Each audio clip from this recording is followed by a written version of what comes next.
कपड़े धोने वाली बहू। शादी के पहले से ही विभा को कपड़े धोने का बड़ा शौक था।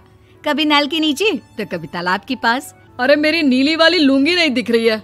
विभा की अम्मा, कहाँ रखी है लुंगी? अरे वो तो विभा ने परसों ही धोकर रखी थी आपकी अलमारी में, देखो वहीं होगी। वो ना मैंने आज धो दी, मुझे लगा कि गंदी हो गई होगी।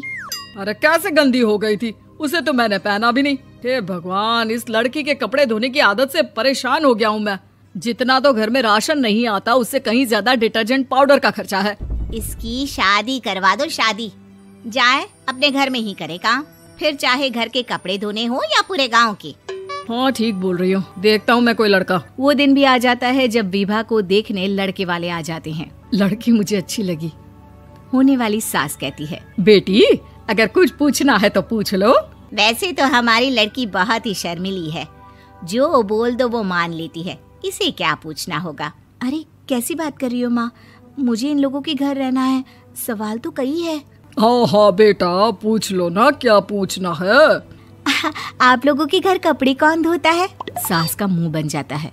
देखो, अगर तुम ये कहना चाहती हो कि तुम्हें कपड़े धोने नहीं आते तो सुन लो, कपड़े मैं ही धोती हूँ, लेकिन तुम्हारे आ जाने के बाद मैं रुमाल तक नहीं धोऊंगी। अरे चुप रहना भाग्यवान, बहू बेचारी घर आई नहीं, उसे डराना शुरू कर दिया।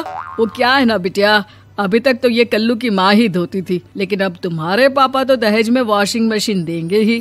तभी विभा की माँ बोल पड़ती है, सवाल भी पूछा तो क्या। वैसे भाई साहब, मशीन की तो फिर भी कपड़े धोने की कैपेसिटी होती है, मतलब जो बिटिया दे रहे हैं ना विभा, इसे कपड़े धोने का बहुत शौक है। ये आप लोगों के क्या आस पड़ोस गांव मोहल्ले सबके कपड़े धो दे और उफ तक ना करे।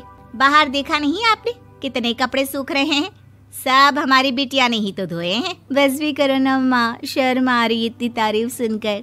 और तो और एक दाग निकाल कर दिखाओ तो मान जाओ। हाँ अच्छा अच्छा, माफ करना बेटा, मैंने गलत समझा, हमें तो रिश्ता बहुत पसंद है। और ऐसे जुड़ जाता है रिश्ता कपड़े धोने का शौक रखने वाली विभा का। उसकी शादी हो जाती है कोयला फैक्ट्री में काम करने वाले कल्लू के साथ। शादी के बाद अचानक विभा चिल्लाती हुई सास के पास आती है। सासू माँ, अरे सासू माँ कहाँ है आप?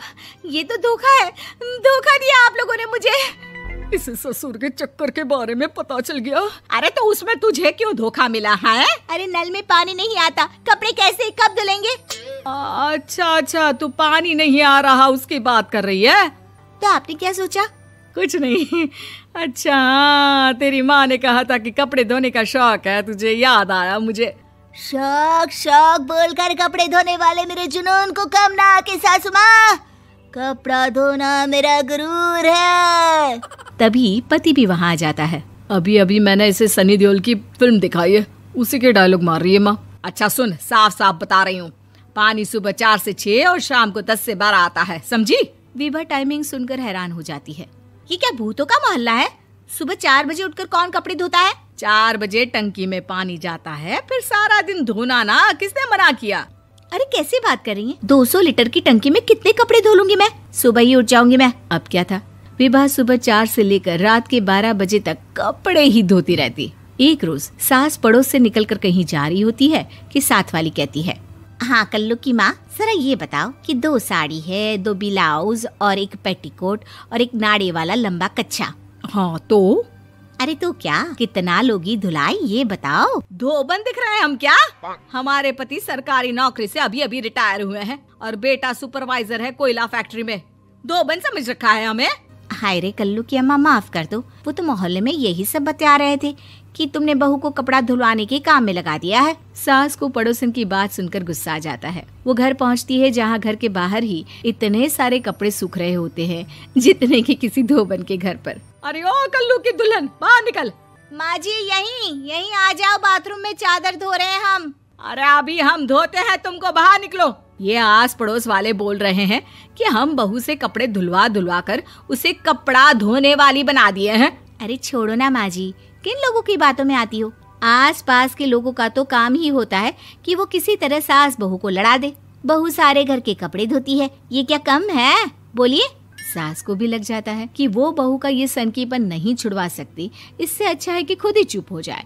एक रोज सास और बहू मंदिर जाते हैं, जहाँ सास की साड़ी वहाँ खड़ी भीख मांगने वाली से मिलती है। माँ जी क्या बात है, आपकी साड़ी उस भिखारन से कितनी मिल रही है ना? हाँ हाँ देखो तो, दोनों की साड़ी मिल रही है। क्या बात है कल्लू की अम्मा, तुम खुद को तो अफसर की बीवी बताती हो और ऐसी सिंपल सी प्लेन साड़ी पहनकर घूमती हो। सिंपल और प्लेन नहीं है ये साड़ी। तो क्या सोने के धागे से फूल बने हैं?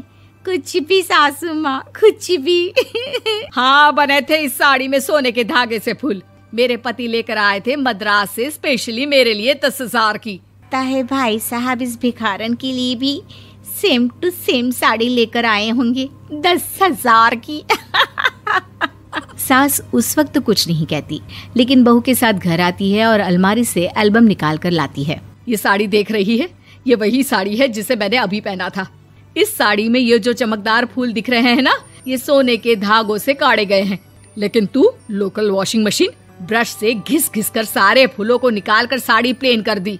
मुझे माफ कर दीजिए सासू माँ। और तो और, जब मैंने तुझे तेरी गलती के लिए कुछ नहीं कहा, लेकिन तूने तो सबके सामने मेरा मजाक ही बना दिया। क्यों? बहू को समझ में आ जाता है कि अब से उसका कपड़े धोना बंद।